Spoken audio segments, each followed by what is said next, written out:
La vérité. Rien que la vérité, toute la vérité, il va falloir tout dire. Donc, des choses que les uns et les autres ne savaient pas, ne pensaient pas ou pensaient savoir. Ne dit-on pas que ce que l'on croit savoir est souvent bien peu par rapport à ce qu'on ne sait pas? Guillaume Pitron, merci de nous parler de la guerre des métaux rares. Je voudrais rappeler que vous êtes journaliste. Vous avez à votre actif cet ouvrage, La face cachée de la transition énergétique et numérique, aux éditions Les liens qui libèrent. Ça n'est pas rien. Pourquoi, quand on est journaliste, on a envie de faire le tour du monde? Et puis cette investigation, qu'est-ce qui vous a motivé, Guillaume? Merci. Merci, je suis ravi de prendre la parole ce matin. Je m'appelle Guillaume Pitron, j'ai 38 ans, je suis journaliste. D'abord, je dois vous dire que je viens d'un autre monde parce que j'étais d'abord étudiant en droit et puis je suis passé par les avocats, par les banquiers. Et ma spécialité, c'était la criminalité financière. Donc, ce qui m'intéressait, c'était comment les réseaux terroristes, comment les réseaux de blanchiment de capitaux se financent, et ils se financent notamment par les matières premières. Et lorsque j'ai quitté le monde de la finance pour basculer dans le monde du grand reportage, parce que je voulais être grand reporter, il y a une dizaine d'années, eh bien, j'ai travaillé naturellement sur les questions de criminalité financière et de matières premières, parce que Al-Qaïda, c'est ce dont on parlait à l'époque, se finançait via les matières premières. Et puis on n'est pas spécialiste d'Al-Qaïda bien longtemps quand on est seul, mais en tout cas on continue de s'intéresser aux matières premières et notamment à des métaux rares et à des métaux en général, parce que notre transition énergétique aujourd'hui, la transition dont tout le monde parle, puisque c'est celle qui a connu un coup d'accélérateur avec la COP21, est une transition qui nécessite d'immenses quantités de métaux. Cette transition est métallique, et notamment il faut des métaux abondants et des métaux beaucoup plus rares dans l'écorce terrestre. Et donc c'est ainsi que je me suis intéressé à cette question et que j'ai écrit un livre. Vous n'allez pas y couper si je dis Guillaume le Conquérant? Vous l'avez entendu tant et tant de fois dans la cour de récréation, certainement. Parce que finalement, être un alerteur de conscience, c'est aussi ce que vous êtes devenu par la force des choses, au travers de ce que vous avez trouvé. L'actualité nous indique qu'aujourd'hui, à 10h30, peut-être, le président Emmanuel Macron va présenter sa stratégie sur la transition écologique. L'actualité, toujours, nous dit que le président Trump ne croit pas aux conséquences des réchauffements climatiques sur l'économie. Que nous dit le conquérant de ce qu'il a trouvé? Le conquérant... Simplement, nous sommes... C'est Happy Gov Day, donc je vais quand même vous dire un mot sur cette question de gouvernance. Nous devons impérativement réaliser une transition énergétique. Il s'agit bien de limiter notre exposition aux énergies carbonées et d'aller vers des énergies décarbonées. Et c'est d'ailleurs tout l'enjeu de ce qui se décide avec cette fameuse programmation pluriannuelle de l'énergie. Et l'idée, c'est de basculer vers les technologies vertes et aussi les technologies numériques. Il faut du numérique pour améliorer les technologies vertes, c'est ce qu'on appelle l'efficacité énergétique. Simplement, et d'ailleurs on l'a vu avec la COP21, rappelez-vous, la COP21, c'est quand même un accord absolument fabuleux. Les images que vous vous rappelez sont les images de liesse, de gens qui s'embrassent. En matière de gouvernance climatique, on ne pouvait pas rêver mieux. Nous sommes parvenus, 196 délégations ce jour-là, en décembre 2015, à nous mettre d'accord pour nous répartir le fardeau, les efforts législatifs, les efforts financiers pour aller vers cette transition qui est nécessaire. Simplement, il y a une question qui est encore plus fondamentale et que personne ne s'est posée, c'est qu'il faut des matières premières, toutes ces ressources. Au XIXe siècle, il fallait du charbon, au XXe siècle, il fallait du pétrole pour la deuxième transition énergétique, et là, pour la troisième transition énergétique industrielle, il faut des métaux rares. Et donc la question, c'est comment allons-nous nous répartir le fardeau écologique humain de l'exploitation de ces ressources?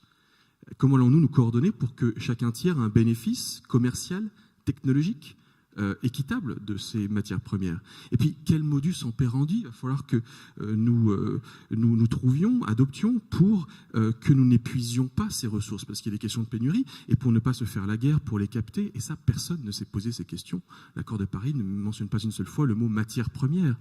Et cela pose des questions de gouvernance qui sont absolument colossales, qu'on commence à peine à effleurer et pour lesquelles tout reste à écrire. C'est l'occasion, je ne l'ai pas cité tout à l'heure, il n'a pas été élu président aux élections dernières au Cameroun, un certain Cabral Libye, un jeune, 38 ans, d'aucuns disaient seulement, lui disait déjà, et il avait dans son projet de société comme slogan un Cameroun qui protège et qui libère les énergies. Alors on disait mais énergie, toutes les énergies, et il disait absolument. Alors quand vous parlez de responsabilité, Ils sont dans la salle, d'aucuns vont regarder ceci au travers de la magie, on dit chez nous de la sorcellerie d'Internet. Ils vont pouvoir apprendre, entendre ce qui a été dit. Pour les plus paresseux, qui n'auront pas eu le courage de lire La guerre des métaux rares, cette responsabilité, je ne dis pas qui est coupable, mais enfin, on voit bien qu'aujourd'hui, de la base au sommet, tout le monde a sa partition à jouer. En fait, ce qu'il faut savoir, c'est que les besoins pour ces matières premières sont absolument colossales. Elles sont tellement importantes qu'on on les appelle le nouvel or noir. Et laissez-moi vous donner un chiffre. Nous allons avoir besoin de tellement de métaux pour cette transition métallique que pour l'ensemble de nos besoins, quels qu'ils soient, dans les 30 prochaines années, nous allons consommer davantage, collectivement, que tout ce que l'humanité a consommé comme métaux depuis 70 000 ans. Plus pour les 30 prochaines années que depuis 70 000 ans. Et donc, à un moment, on se pose la question de qui va aller les chercher. Or, ces métaux, c'est extrêmement sale d'aller les chercher. Ces métaux rares, c'est horriblement compliqué d'aller les extraire et de les raffiner avec des coûts écologiques, humains, sanitaires, sociaux absolument déplorables, là où on les extrait en Chine, en République démocratique du Congo pour le cobalt, par exemple, dans les pays d'Amérique latine pour le lithium, qui n'est pas un métal rare, mais qui est un métal très important pour les batteries des voitures électriques. Et puis parlons des terres rares, qui est une classe de métaux rares très importante pour la Chine, ou bien du tungstène, du beryllium et du vanadium. Et en fait, les coûts sont tellement élevés qu'à un moment, nous, occidentaux, qui avions l'exploitation de ces métaux, nous sommes dit, dans les années 80, on va arrêter de les exploiter parce que c'est trop coûteux d'un point de vue écologique et social. Et au même moment, la Chine se réveillait, commence à se réveiller juste après la disparition de Mao, et avec ses ressources de métaux, a dit, vous inquiétez pas, on va faire ce boulot-là, on va extraire ces métaux à votre place, parce que nous sommes prêts à sacrifier notre environnement, à le dévaster, mais au moins nous allons nous enrichir. Et nous étions trop contents, nous occidentaux, et donc finalement nous nous sommes débarrassés de ce fardeau-là, puisque vous parlez de responsabilité, et nous avons laissé la responsabilité de l'extraction de ces matières premières à d'autres dont l'environnement a été saccagé. Une experte chinoise me disait, la Chine a sacrifié son environnement pour fournir le reste de la planète avec ses métaux rares. Et donc le monde s'est organisé sur une espèce de gouvernance, à minima, une gouvernance par le marché, entre ceux qui allaient extraire ces matières premières pour et se salir et sacrifier leur environnement pour extraire et purifier ces matières premières, et ceux qui, à l'autre bout du monde, nous, allions racheter ces matières premières purifiées, les mettre dans nos technologies vertes, dans nos technologies numériques, donc impalpables, et dire, regardez que nous sommes écolos, que nous sommes propres. Et donc la gouvernance, si je puis dire, de cette transition écologique, c'est une répartition du monde entre ceux qui sont sales et ceux qui font semblant d'être propres.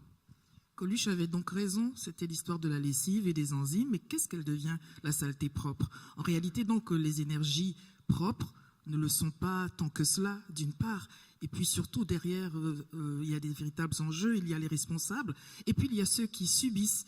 J'allais dire, il y a celles qui subissent quand on parle d'une guerre, que ce soit celle des métaux rares. En réalité, cette guerre-là, qui est une guerre d'intérêt, qui est une guerre de convoitise, il y a d'autres choses derrière. Mais en attendant, des populations, souvent des petits princes, des petites princesses, là où ils se trouvent les uns les autres, et leurs mamans, souvent, font les frais. Vous parliez du terrorisme tout à l'heure. Les femmes au milieu de cette articulation.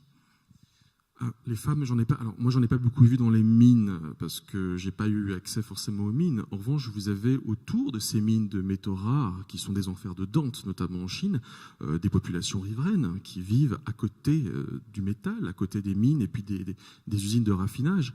Et donc il y a des femmes, il y a des enfants qui vivent dans des villages du cancer. Ils disent voilà, on vit dans un village du cancer parce que l'impact sanitaire de ces activités industrielles est immédiat, est direct sur nos modes de vie.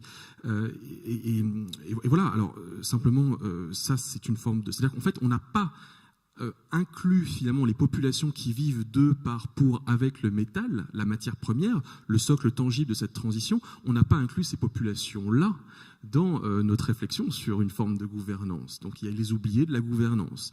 En revanche, que faites-vous quand vous êtes un pays qui, parce qu'il produit la matière, pourrait éventuellement jouer de cet avantage, de ce leadership, comme l'Arabie Saoudite en a joué sur le pétrole et l'Angleterre victorienne sur le charbon? Que fait la Chine, qui est devenue l'Arabie Saoudite des métaux rares, qui produit jusqu'à 95% des métaux rares?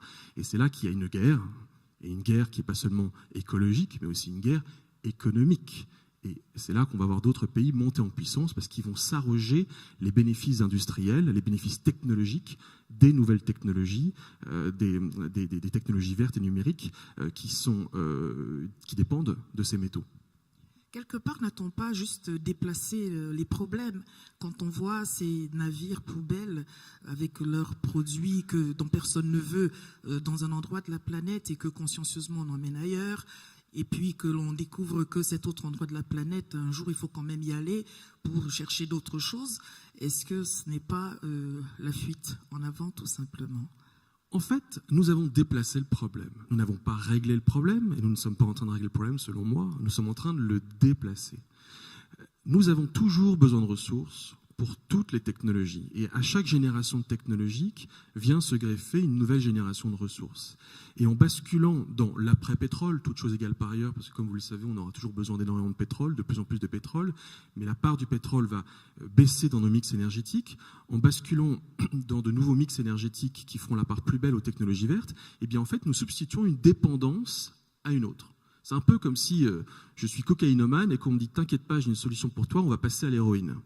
Et c'est un peu ça ce qui se passe. Et donc tous les problèmes qui étaient afférents aux matières fossiles, les problèmes environnementaux que nous connaissons, les problèmes économiques, les problèmes géopolitiques, eh bien tous ces enjeux-là, tous ces défis et ces problèmes, nous les retrouvons exactement de la même manière avec ces nouvelles ressources. Et donc nous ne réglons pas le problème, nous le déplaçons. Quand on est un conquérant, qu'on trouve des choses, on ne rougit pas. Un alerteur de conscience, on a forcément le rôle de prescripteur aussi. Si je vous demande, est-ce que vous avez un gilet jaune ? Je ne m'attendais pas à cette question. Non, je n'ai pas de gilet jaune. J'aime bien la phrase dans Le Monde, hier, les élites nous parlent de la fin du monde et nous, on vous parle de la fin de notre mois. Du mois. J'aimais bien parce qu'effectivement on voit un décalage total. Non, je n'ai pas de gilet jaune. C'est une question éminemment complexe. Et je ne vais pas trancher la question, mais permettez-moi juste de faire un parallèle. Vous savez, de quoi parle-t-on ? Il y a des gens qui aujourd'hui sont dans la rue parce que il y a une voiture qu'on a appelée c'est la voiture à diesel, qui a été présentée comme la panacée, puis finalement c'est plus la panacée parce que le Dieselgate est passé par là. Et puis on dit, on va passer à la voiture électrique. Ça va tout régler puisqu'on ne va pas émettre d'émissions. Comme je vous l'ai expliqué, une voiture électrique, c'est pas propre. Les technologies vertes ne sont pas propres parce que la pollution a été délocalisée. Nous avons déplacé la pollution vers les pays qui produisent les matières premières pour ensuite les mettre dans les batteries des voitures électriques qui sont très lourdes. Et ces batteries vont permettre dans les villes de ne pas générer d'émissions. C'est pour ça qu'on appelle les voitures zéro émission. Mais en fait, une voiture électrique, sur l'ensemble de son cycle de vie, ça produit beaucoup d'émissions de CO2. Simplement, elles sont très loin. Donc, nous ne subissons pas l'effet direct de la pollution des voitures électriques. Pareil pour les éoliennes, pareil pour les téléphones portables. On peut parler de la pollution du numérique. Et je vous dis ça parce que du coup, on propose éventuellement aux Gilets jaunes d'aller vers des nouvelles générations de voitures, mais qui nous dit qu'il ne se prépare pas un electric gate après le Dieselgate. Et figurez-vous que Carlos Tavares, le PDG de PSA Peugeot, passe son temps à en parler depuis 1 an. Dès qu'il y a un salon automobile, il dit « mais vous vous rendez pas compte en fait, cette voiture électrique, c'est tellement colossal en termes d'impact environnemental que, il le dit pas exactement comme ça, mais je vous rapporte ses propos avec mes mots, qu'il n'est pas certain que, il est probable qu'un electric gate explose en quelques années, éclate, parce qu'il faudra bien regarder en face, comme nous l'avons finalement fait avec le diesel, bien trop tard, et bien que nous regardions en face la réelle pollution invisible de toutes ces technologies-là. Est-ce que ça n'était pas mieux avant finalement ? Aujourd'hui, là, c'est la guerre des métaux rares. Avant, c'était la guerre du feu, la guerre de ceci, de cela. Mais en tout cas, ce que l'on constate, c'est que la question de la responsabilité n'est plus celle qu'il faut vraiment bousculer pour motiver. On voit que toutes ces personnes, je parlais de la base tout à l'heure, qui descendent dans la rue, d'une certaine manière, sont déjà dans cette quête de leur responsabilité et veulent le faire entendre. Alors, il faut bien que la vie puisse continuer et les générations à venir, la transmission particulièrement. Ce n'était absolument pas mieux avant et on est pollué par les chaînes d'information continue, c'est un journaliste qui vous le dit, qui nous vendent un monde à feu et à sang, avec cette perception que nous avons qui est totalement fausse, que nos pays, par exemple en Occident, sont devenus plus dangereux. La violence collective et individuelle n'a jamais été aussi faible qu'en France. En France, depuis des centaines d'années. Nous vivons un moment de prospérité extraordinaire, il faut bien le dire, et un moment aussi où la violence collective et individuelle s'est totalement effondrée. Je vous renvoie à un livre magnifique de Stephen Pinker qui s'appelle La part d'ange en nous, qui est un professeur de Harvard et qui a passé sa vie à étudier les phénomènes de violence, à constater que la violence s'effondrait. Ce qui ne veut pas dire qu'elle n'existe pas, qu'il n'y a pas des atrocités. Néanmoins, cela nous montre que ce n'était pas mieux avant. Simplement, nous sommes dans un monde à 10 milliards en 2050. Sera-ce mieux demain ? Oui, alors, en fait, quand je vous dis que la transition énergétique, c'est pas forcément la panacée, qu'il va falloir rentrer un peu dans le débat sur ces questions-là, ça ne veut pas dire qu'il ne faut pas la faire, et ça ne veut pas dire que ces technologies-là représentent un réel intérêt. On peut après poser la question de comment on les consomme. C'est une autre question. Mais je sens que vous allez y venir. Mais non, il faut absolument y aller. Et puis, on peut aussi espérer des progrès absolument colossaux sur le plan technologique. On sait que les batteries des voitures électriques seront plus efficientes demain. On va améliorer le rendement des panneaux solaires. On va permettre une intensité énergétique moindre pour les technologies numériques. Elles n'en prennent pas le chemin, mais on peut espérer que la courbe va s'inverser. Donc, il y a tout lieu d'espérer. Il faut investir de façon colossale dans l'avenir, dans la recherche, dans la jeunesse, de façon à pouvoir espérer des technologies, un avenir meilleur. Mais attention, les seules technologies ne nous garantiront pas, elles toutes seules, un avenir meilleur. Il y a plus que ça. Que transmettons-nous ? En fait, d'abord, ce que je voudrais vous transmettre en un mot, c'est qu'il y a quand même plein de solutions à trouver et qui rapportent à la question de la gouvernance. Quand on pose ce constat, il y a aussi des solutions. Et les solutions à des questions qu'on ne s'est pas encore posées, mais qui sont indispensables pour espérer de notre avenir un avenir qui soit réellement plus sage et plus sobre.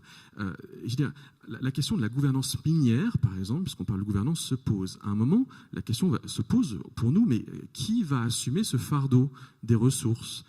Faut-il pas que les pays, à hauteur de leur poids dans le PIB mondial, assument chacun ce fardeau et que la France, à hauteur de son PIB, 2,2% du PIB mondial, eh bien, extrait pour elle-même, sur son territoire, des ressources de façon à ce que le fardeau écologique, social et humain de la transition énergétique soit équitablement réparti. Une fois qu'on est dans les mines, comment est-ce qu'on fait en sorte de mieux associer les populations riveraines des mines à ces questions, à ces enjeux d'extraction ? Comment est-ce qu'on reverse des bénéfices qui permettent à ces populations de tirer un parti économique de ces mines, peut-être du travail ? Comment est-ce qu'on répare le terrain qui a été tuméfié par la mine ? Comment est-ce qu'on pense l'après-mine en replantant par exemple des forêts après? Ça, c'est des questions fondamentales. Il y a une question qui se pose, Lady, c'est quand même, et ça me ramène à votre pays, on parle par exemple de l'économie circulaire. Alors, c'est génial l'économie circulaire, cette idée que nos téléphones portables, nos machines à laver, nos vieux aspirateurs, plutôt que de les jeter, on va les recycler. Alors on va les recycler, on va substituer certaines matières premières par d'autres, on va les éco-concevoir, on va lutter contre l'obsolescence programmée et on va économiser énormément de ressources qu'on n'aura plus à aller chercher dans la mine puisqu'on les aura recyclées. Et vous avez une convention de Bâle qui existe, la convention de Bâle, cette convention qui dit il est interdit d'exporter des déchets, notamment électroniques, dangereux à l'extérieur de votre territoire. Simplement, cette convention n'est pas respectée et vous avez des conteneurs entiers remplis de ces déchets qui quittent notamment la France, estampillés matériel d'occasion ou matériel humanitaire, ça permet de contourner la convention de Bâle, et ça se termine où ? En Afrique de l'Ouest. Et on a tous en image, et peut-être vous plus que moi, encore dans la tête, ces images d'enfants qui sortent des petits morceaux de métal des téléphones dans les décharges électroniques du Ghana, du Nigeria et peut-être du Cameroun. Donc c'est vous dire qu'en fait, il y a la question aussi, ça pose une question de gouvernance, c'est-à-dire que comment est-ce que nous entendons collectivement pour faire en sorte que ce trafic illégal de déchets n'ait plus lieu d'être et pour mieux répartir encore une fois le fardeau après le déchet, parce que c'est généralement quelque chose dont on veut se débarrasser. Or, un principe de responsabilité voudrait que nous recyclions systématiquement tout. Vous me parlez des enfants et j'ai juste déjà envie de vous dire le regard que je porte dessus de mon côté. À moins que vous nous disiez ce qu'on leur transmet à tous ces jeunes. Ils sont tous jeunes dans la salle, on a dit de 7 à 77 ans. Il est encore temps de faire quelque chose, n'est-il pas ? Il est temps de faire quelque chose, mais moi je voudrais faire... voilà ce que je vais essayer de vous transmettre. Il faudrait faire attention à ne pas réaliser une transition qui soit énergétique, économique, technologique, mais qui ne soit pas une transition écologique. Est-ce qu'on n'est pas en train de faire une transition qui est technologique, énergétique, économique, mais pas écologique? Je le crains. Mais que fait-on? Moi, je pense que d'abord, et ce que je peux transmettre, c'est d'abord ce qu'on m'a transmis ou ce que les lectures m'ont transmise. Mes lectures passent par une phrase magnifique d'Albert Einstein qui dit « On ne règle pas un problème avec les modes de pensée qui l'ont engendré ». Est-ce qu'on n'est pas en train d'essayer de régler le problème avec exactement les mêmes modes de pensée qui l'ont engendré? Et comment est-ce qu'au-delà des progrès technologiques qui sont indispensables et nécessaires, comment est-ce qu'on change foncièrement notre façon de consommer? Quels nouveaux modèles économiques mettons-nous en place? Quels nouveaux modèles organisationnels? Quelle sobriété là-dedans? Et tout d'un coup, les mots de sobriété numérique, par exemple, apparaissent. Et ça, c'est des questions fondamentales qui se posent à la génération d'après, parce que c'est pas sur quelques années, par la grâce d'une transformation technologique, qu'on va régler le problème. C'est quelque chose de culturel qui se fait sur plusieurs générations. Et donc, je transmettrai, pour qu'ils le transmettent à leur tour à l'assistance, à vous tous, à nous tous, que nous n'avons pas de problème de matière, ni de matière rare. Nous n'avons que des problèmes de matière grise.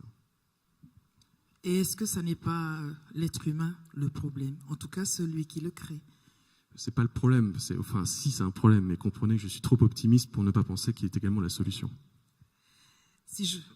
Allez-y, je vous prie. Mais non, mais j'allais vous poser la question, Lady, et que voudriez-vous nous transmettre qui sera transmis par l'assistance? Alors, je vais déjà banalement dire que la mère que je suis, bientôt grand-mère d'ailleurs, je dirai à mes petits-enfants, quand il me restera un cheveu sur la tête et une dent dans la bouche, qu'ils ont tous les pouvoirs. Le pouvoir de décider, mais surtout le pouvoir d'agir, le pouvoir de s'engager, surtout. Vous savez, j'ai eu la possibilité de m'entretenir avec le docteur Denis Mukwege, l'homme qui répare les femmes, voilà comment il est désigné, tout cela avant qu'il reçoive le prix Nobel. Quand il me parle des ravages qui se font sur les femmes utilisées comme armes de guerre à l'est du Congo, et je dois le préciser pour ne pas faire dans la dentelle, au travers du viol particulièrement, par des milices qui se financent sur le coltan. Absolument. Un métal qui rentre dans les téléphones portables. Absolument. C'est quelque chose. Et le coltan, tout le monde a un téléphone portable au moins, c'est bien quelque chose qui nous rend coupables, qui nous donne d'être responsables, au moins que de le savoir. Mais vous savez, ces métaux rares, il faut que les enfants puissent aller les chercher dans certaines contrées. Donc je dirais, pour transmettre aussi, je ne transmettrai pas qu'aux petits-enfants, aux adolescents. Nous sommes dans cette révolution, l'ère du numérique, qui permet beaucoup de choses, qui raccourcit et qui dépasse les frontières, la possibilité vraiment de s'engager, vraiment d'agir, vraiment de faire connaître ce qui se fait autour de soi, et puis de pouvoir aller de l'avant sans se dire que voilà, je suis à tel endroit de la planète et je ne peux bouger que là. Je transmettrai aussi aux femmes, vous savez, pour moi ce sont les premières expertes. Quand il y a des catastrophes naturelles, encore que naturelles, des fois la main de l'homme n'est jamais loin, la main de l'humain j'entends, avant que l'aide humanitaire n'arrive, les femmes ont déjà fait ce qu'elles peuvent, parce qu'il faut qu'elles fassent quelque chose, que ce soit en Inde, que ce soit en Afrique ou partout ailleurs. Et entre deux visites de ces hélicoptères, de ces personnes de bonne volonté, les véritables expertes, par la force des choses, c'est elles. Je dis qu'elles le demeurent, parce qu'on parle de terres nourricières en Afrique, par exemple. Par la force des choses aussi, l'agriculture, c'est ce qui reste à la portée des femmes. Terre nourricière, mère nourricière. Donc je dis que ce sont de véritables actrices économiques, de véritables actrices de développement. Il n'y a pas de développement si on reste dans ce marasme que vous avez décrit. Et quand on parle aussi du fait d'être actrice, c'est qu'on est déjà en train de décider. Donc les mutations sociales, de toute façon, se feront. Même si l'équilibre des familles, l'équilibre des sociétés est inversé, ce qui compte, c'est le résultat et que ce soit bénéfique pour tout le monde. Je transmettrai aussi à ces femmes, c'est pour cela que j'ai fondé l'Alliance des femmes pour l'environnement, de ne pas se laisser impressionner par tous les sachants, d'où qu'ils viennent et quels qu'ils soient. Parce que quand on est sur son terrain, même les pédiatres le disent, hein, les meilleurs médecins, les meilleurs pédiatres, c'est les mamans. Donc je prends cela pour exemple. Et puis je vois bien que c'est le chaos. Je suis allée à Gao, au nord du Mali. Je suis allée à l'extrême nord du Cameroun, à la frontière avec le Nigeria, où sévit Boko Haram. Il y a des petites filles qui sont enlevées. La petite fille ou les femmes, dans tous les cas, dans toutes ces guerres, elles vont porter dans leur chair, elles vont être marquées par finalement des choses qui, de prime abord, ne les concernent pas. Donc, pour le coup, autant être de véritables ambassadrice sans attendre d'avoir été estampillée, d'avoir l'écharpe d'ambassadrice de qui que ce soit. Les difficultés, les vicissitudes de la vie sont déjà ce qui qualifie pour aller de l'avant. Donc je leur transmettrai d'aller de l'avant, de porter leur expérience, de la partager et puis d'agir. On n'a pas toujours un parcours linéaire. Mais des fois, c'est marche ou crève, donc il faut y aller. Et je dis que je transmettrai aussi, je suis une femme de médias, cela est vrai, je transmettrai à ceux qui nous écoutent qu'on n'a pas à demeurer dans un couloir. Je vous parlais de la campagne politique, j'étais au Cameroun, je suis allée militer en faveur d'un candidat. Il faut être à la table des décisions, il faut être partout où les choses se passent. Je sais que cela peut paraître suspicieux d'être de tous les bords. Et alors, tiens, ça rime. Il faudrait être de tous les bords parce que s'il faut faire bouger les choses, nous n'avons pas le droit de faire économie de quoi que ce soit. Je transmettrai aussi ce que je porte au-dedans de moi. Je suis profondément croyante et quand je vois le chaos, je me dis, tiens, ne serions-nous pas, quand on parle de la quête de durabilité, ne serions-nous pas en train de chercher de l'éternité ? Ne serions-nous pas en train de pleurer sur cet Éden que nous aurions perdu? Parce que finalement, en Éden, il y avait tout ce qu'il y avait et il y avait ce à quoi il ne fallait pas toucher. Est-ce qu'avec l'envie qu'on a eue aujourd'hui de faire seulement comme on veut, il est écrit quelque part, tout m'est permis, mais tout ne m'est pas utile. Alors, ne faut-il pas quand même réfléchir à deux fois? Cette quête finalement, ce chaos, ces guerres ne sont pas la révélation de la convoitise humaine parce qu'on va chercher ce que l'on a, il y a ce rapport de force, il y a cette interaction qui n'est pas seulement un rapport nord-sud d'ailleurs, qui est même un rapport homme-femme. On voit bien que les revendications des hommes pour avoir ceci, la liberté, le droit d'eux, tout d'un coup ils deviennent amnésiques lorsqu'ils sont dans cette interaction sociale avec la personne des femmes qui sont quand même plus de la moitié de la population et qui de ce fait-là pourraient renverser la vapeur. Donc toutes ces quêtes révèlent quelque chose. Peut-être allons-nous revenir à la sagesse. Vous savez, il faut avoir touché le fond avant d'avoir envie de rebondir. Maintenant qu'on a fait le tour du tour, qu'on a épuisé les alternatives, et on voit les photos, on voit des avant et des après, on ne reconnaît pas notre planète, on ne reconnaît pas à quelques années seulement de distance les saisons, ce désir de tout consommer tout au long de l'année, d'où que cela puisse venir. Nous sommes, avant que d'être aujourd'hui des acteurs de développement, peut-être des acteurs de notre propre chaos. Et ce n'est pas ailleurs que ça se passe. Donc la question de la responsabilité individuelle, pour parler de la transmission, certes, je la transmettrai aux citoyens de demain, que sont les petits princes, les petites princesses, à égalité, ce n'est pas trop que de le dire, que chacun puisse y aller de par ses compétences, sa sensibilité, pour pouvoir transformer le monde au sein duquel on vit. Moi, je ne sais pas pour vous, mais quand j'étais étudiante, on faisait des études pour avoir la paix parce qu'on avait les parents sur le dos. Et puis après, on se disait, tiens, qu'est-ce que je ferais bien de mes diplômes? C'était peut-être écrit dedans, mais bon. Alors qu'aujourd'hui, ces jeunes, ils ont pour eux la latitude de commencer à saisir les choses. Vous savez, la sagesse, ce n'est pas le constat que l'on fait du passé en disant « Ah, de mon temps, il y avait ceci, il y avait cela ». Ça, c'est un constat. En revanche, la véritable sagesse, c'est celle-là qui est à la disposition des jeunes aujourd'hui. C'est cette capacité à saisir des choses qui ne sont pas encore, et même de les amener à l'existence au travers des moyens. On a plus de moyens aujourd'hui qu'on en a eu dans le temps. Il n'y a pas de raison qu'on n'y arrive pas. Donc voilà, que la terre soit bonne pour eux, et surtout, vous savez, sous la terre, quand ils seront dessus, nous serons en dessous. Juste pour rebondir et terminer, par rapport à... Parce que vous me lancez sur l'Afrique, alors du coup... Il y a en Afrique, j'ai rencontré une reine en Afrique. Il y a une reine qui est à la tête d'une tribu en Afrique du Sud qui s'appelle les Bafokeng. Et c'est une tribu qui est une tribu sud-africaine, mais qui a acheté un territoire qui est grand comme la ville de Paris. Et il s'est avéré que dans les années 80, je crois, on a découvert que les Bafokeng étaient assis sur 75% des ressources de platine de la planète. Et ils ne le savaient pas, ils avaient acheté ce terrain pour tout, sauf pour le platine, sauf qu'on leur a dit, en fait, vous êtes potentiellement immensément riches de vos ressources.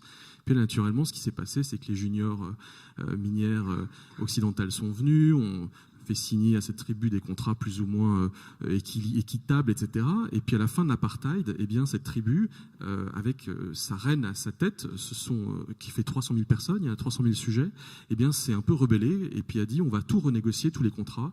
L'argent en plus, on va le mettre dans un fonds d'investissement et on va investir dans les technologies du futur pour penser déjà à l'après-mine. Donc ils sont déjà dans une logique de développement durable.